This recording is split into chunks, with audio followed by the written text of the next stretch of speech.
the rack until the ink seemed to drip from nerves rather than pen, each letter a record of pain that no sentence could ever convey fully, and yet, that was only the beginning. What awaited him was not just death, but a spectacle of suffering refined through generations of public execution, a ceremonial cruelty designed to turn bodies into messages. In Tudor and early Stuart England, treason was not merely punished. It was ritualized. The condemned were not simply executed. They were transformed into warnings, every stage of their death choreographed to display the might of the crown and the futility of resistance. The legal sentence for treason was clear, precise, and nightmarish: to be hanged, drawn, and quartered. First, the victim would be dragged on a wooden hurdle through the mud and filth of the city streets, jeered by crowds, their flesh already bruised and broken before they even reached the scaffold. Then, once there, they would be hanged by the neck, but not to death. The drop was calculated, short enough to leave them gasping, twitching, alive. Cut down while still conscious, they were then subjected to the most obscene violence imaginable. Their abdomen was slit open, intestines pulled out and burned before their eyes, heart removed while still beating if the executioner was skilled or cruel enough. Finally, the lifeless remains were beheaded and dismembered. Each quarter of their bodies sent to the far reaches of the kingdom to rot in cages as a permanent, rotting reminder of the state's wrath. This was the fate that Guy Fawkes was meant to suffer. A death so vile that even hardened criminals feared it more than anything. And yet, Fawkes would escape it not by royal pardon or secret deal, but by one final act of defiance. On the morning of his execution, weakened beyond recognition, his face pale and sunken, he climbed the scaffold steps at Old Palace Yard. The crowd had gathered in a sick anticipation, eager to witness the slow unraveling of the phrase the mother and child were doing well even in agony, once so rare, had not celebrated as a miracle. Whether but by design the darkest layer of medieval medicine was ready and the executioner prepared to begin the belief that suffering was redemptive, that illness was punishment from God, he hurled himself from the gallows with such force that his neck snapped. Pain was not something to be cured, it was something to be endured. The sound of bone cracking echoed louder than any sermon. Of divine judgment. He died instantly, denying his captors the show they had so disguised itself as healing. The crowd gasped, not in sorrow, but in disappointment, deprived of their grotesque entertainment. The crown was robbed of its message, and history gained a legend not of martyrdom alone, but of calculated courage. What he escaped, few today truly understand. The term hanged, drawn, and quartered has been softened by time, reduced to a phrase in textbooks, but to live in the shadow of such a sentence was to know a terror beyond modern comprehension. In the Tower's stone chambers, where walls seemed to hum with old screams, the tools still speak. The rack's gears, once slick with sweat and blood, creaked under the weight of many secrets. The scavenger's daughter, a brutal compression device, forced the body inward, bones breaking inwardly, lungs collapsing slowly. The manacles, iron cuffs suspended from high ceilings, left men dangling for hours, shoulders tearing apart from the socket, the body's weight becoming its own executioner. Guy Fawkes endured all of this and more, not because he was the most dangerous, but because he represented an idea that the crown could not kill unless it humiliated the man who bore it. But sometimes humiliation breeds legend, and a man broken in body becomes immortal in memory. What's chilling is not only what Fawkes endured, but why it was permitted. The English justice system of the early 17th century was not blind, it was theatrical. Torture was spectacle. Pain was policy. The law was not separate from cruelty, but infused with it. In a world where power feared rebellion, fear itself became a form of control. A controlled fear executed with precision, crafted with psychological depth, every execution a ritual, every scaffold a stage, every broken body a message written in flesh.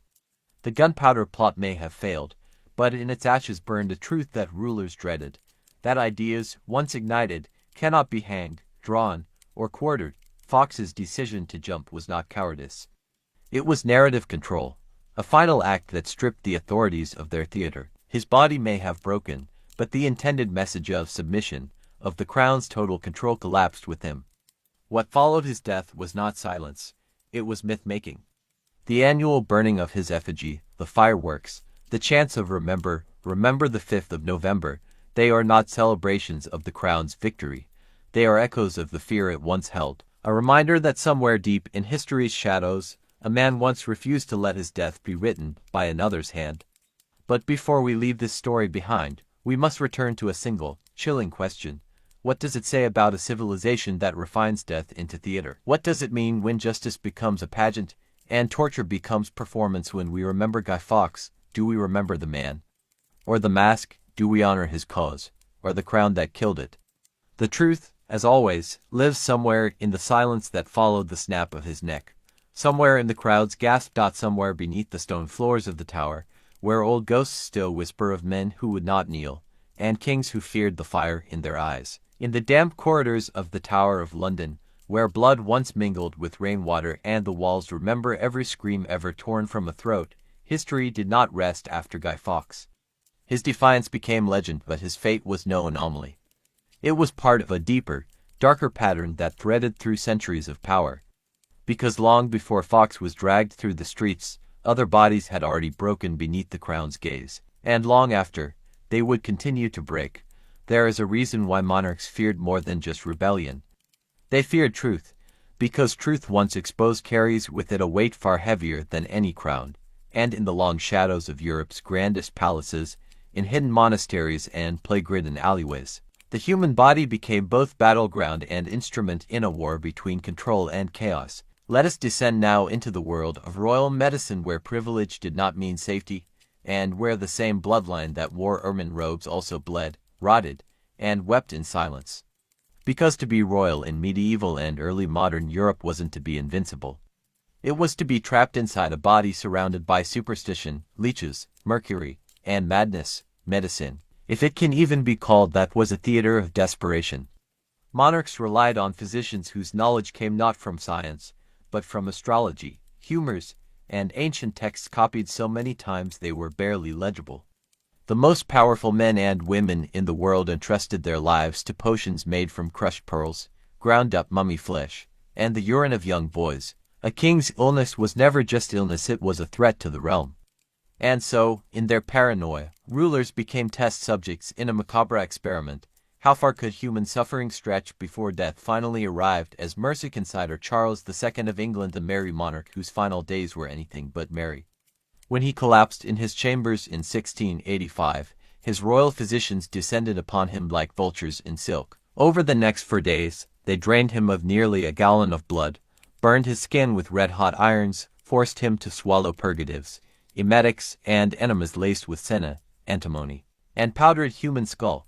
He was blistered, bled, poisoned, purged, and finally drowned in a concoction of brandy and bezoar stone scraped from the intestines of goats. He died not from his illness, but from the desperate rituals of those trying to save him. His body, a once living symbol of divine right, was reduced to a battlefield, a canvas of agony painted with ignorance. And this was not uncommon. Louis XIV of France, the Sun King, ruled for 72 years but spent much of that time rotting from within. A festering anal fistula made even sitting unbearable. But rather than admit weakness, he demanded surgery, a bold and gruesome move in an era before anesthesia. The operation, performed in 1686, involved slicing open the king's flesh and draining the infection while he remained fully awake. Courtiers later praised his stoic dignity, but no crown can stop pain. Not even his.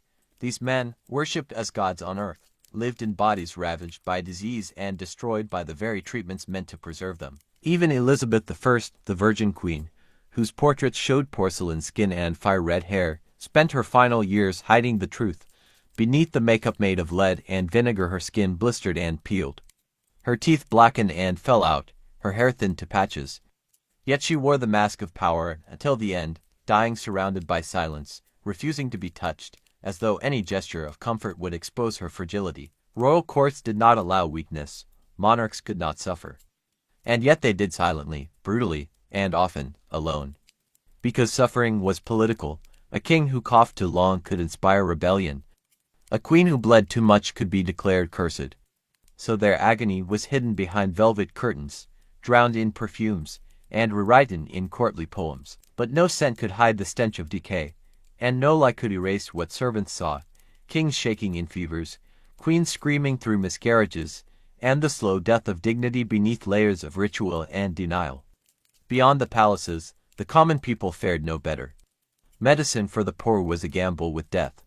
Barber surgeons pulled teeth with pliers caked in blood, Plague doctors stuffed their masks with herbs to block the smell of rot, thinking it would protect them from disease. Madness was exorcised, not treated. Seizures were blamed on demons. And childbirth, one of the most common experiences for women, was often fatal. The phrase "the mother and child are doing well" was once so rare it was celebrated as a miracle. But perhaps the darkest layer of medieval medicine was not physical, it was spiritual. The belief that suffering was redemptive, that illness was punishment from God, shaped treatment across all classes. Pain was not something to be cured, it was something to be endured, a sign of guilt, of divine judgment, of sin made flesh. And so, torture disguised itself as healing. If you were mad, you were bled. If you were epileptic, you were chained. If you were melancholic, your womb was believed to have wandered your body and needed to be smoked back into place. Women in particular bore the brunt of this medical madness. Labeled as hysterical, sinful, or cursed, they were silenced not just by society but by the very hands that were supposed to heal them. Thousands were branded witches simply for possessing herbs, midwifery skills, or too much knowledge. The church and the state feared their power, and so they were burned, drowned, and broken. Medicine became yet another battlefield in the war against women's autonomy.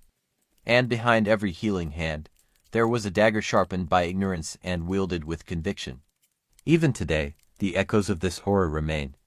We speak of the royal touch as if it were magical. We romanticize medieval remedies in fiction, but the truth is far colder. It is the sound of steel scraping bone, the sight of a monarch's skin blistering beneath a poultice, the smell of disease cloaked in incense.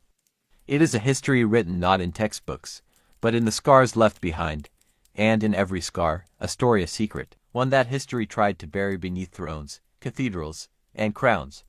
But pain, like truth, never stays buried forever. It rises, it festers, it whispers. Just as the tower remembers Guy Fawkes, the body remembers too. And when the mask of royalty cracks, it reveals what lies beneath, not gods, not saviors, just flesh. Just fear, just fragile, bleeding history. They say time buries all things, but the bones tell a different story. In places where ancient cities once breathed beneath layers of ash, stone, and forgotten soil lie secrets far older than kings and queens. Secrets of civilizations swallowed by time, wiped from memory not by accident, but often by intention. And though their temples have crumbled and their gods turned to dust, the silence left behind still pulses with questions. Who were they, really, and what did they do to deserve erasure? To understand the darkness of our past, we must go further back, not just to forgotten medicine or tortured traders, but to entire societies that vanished as if the earth itself conspired to make them disappear. And often, that erasure wasn't nature's work, it was human. Because sometimes, the greatest threat to power is memory, and when the powerful rewrite history, they begin by burning the names of those who dared to live outside the sanctioned story. Deep in the Andes, there is a place that once ruled empires with no written language, no wheels, and no metal currency, only thread. The Inca, masters of an empire that stretched for thousands of miles, controlled it all with something called quipu, knotted cords strung together in sequences so complex they rival modern code. These were not just tools of trade, they were the empire's memory, census, laws, rituals, victories. Every knot held meaning, every string a story. But when the Spanish arrived, they saw only savagery. They burned the quipu, destroyed the temples, and executed the priests who remembered how to read the chords. The knowledge was not lost by time, it was strangled in its sleep, deliberately silenced so that no one would ever challenge the new story, that history began with conquest, and that all before it was shadow. But shadows have weight, and if you listen long enough, they start to speak. Far across the ocean, buried beneath the jungles of Central America, another story lay hidden for centuries. The Maya civilization, often reduced to calendars and pyramids, understood the stars better than most modern astronomers. They tracked eclipses, mapped Venus with terrifying accuracy, and aligned their cities with celestial bodies in ways that still defy full understanding. But for all their brilliance, they too were consumed by war, by drought, by betrayal. And when Spanish conquistadors arrived, they did what conquerors always do. They found the codices, books written in a language of glyphs and gods, and they burned them. All but 3 survived. 3. The rest became ash in the name of salvation. because what better way to claim dominion over a people than to erase their memory? The Mayas' rituals, beliefs, their entire philosophy of time all reduced to myth and mistranslation. To this day, most of what we think we know is patchwork interpreted through the lens of those who destroyed them. Imagine that. Imagine your entire civilization reduced to footnotes written by your executioner. But not all forgotten truths were buried by conquest. Some were sealed away by the hands of their own creators, locked behind doors never meant to be opened. In medieval Europe, hidden beneath monasteries and castles, rituals were performed that no one dared speak of outside stone walls. These were not ceremonies of light, they were acts of desperation, fear, and control. We like to think of medieval Christianity as a monolith, one unified body marching to the rhythm of Scripture.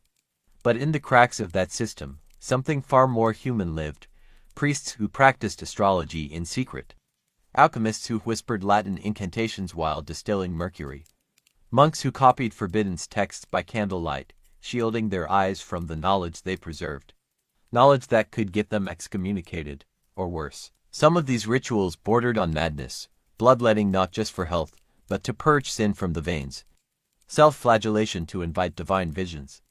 And in the deepest chambers, whispers of something darker, rites that promise glimpses beyond the veil, at the price of the soul. These weren't just spiritual practices, they were survival. In a world where famine, plague, and death were daily visitors, the line between faith and fear blurred. And when people are desperate enough, even the devout turn to the unthinkable. Evidence of this still surfaces in bones arranged in pentagrams beneath cathedral floors, in frescoes hastily whitewashed when inquisitors came knocking, in the strange books that scholars still find hidden inside false walls, books bound in human skin, pages inked with blood, and always, always, the silence surrounding them. As if history itself is embarrassed by what it once did in the dark. Even royalty, wrapped in silks and drenched in incense, were not immune to this hunger for forbidden power. Queen Isabella of Castile, remembered for unifying Spain, kept a personal collection of alchemical manuscripts hidden from court.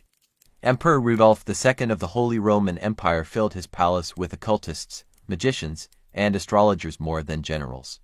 He believed the stars would guide his empire. Instead, he lost it. And then there are the legends too strange to be false. Stories of babies born with teeth, hidden from public view.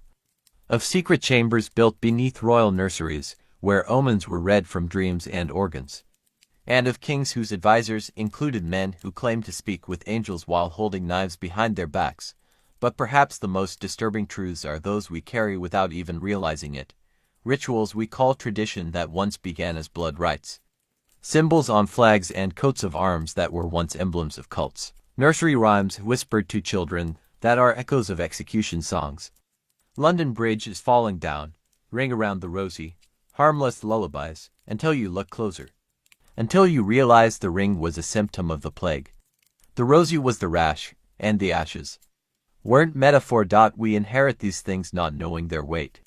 And that is how the darkest histories survive, not by being remembered, but by being repeated, disguised, hollowed out, made palatable. But the truth remains, it always does. In the silence between rituals, in the void left by burned libraries, in the cracks of palace walls where forgotten names still echo, asking to be heard. History is not just what we remember. It's what we choose to forget, and in that forgetting, we lose more than facts. We lose warnings. We lose mirrors. So the next time you hear a name in passing etched on a monument, buried in a footnote, or muttered in an old story, listen closely. Ask who erased it. Ask why. Because the past is not dead. It's not even past. It's alive. It walks with us.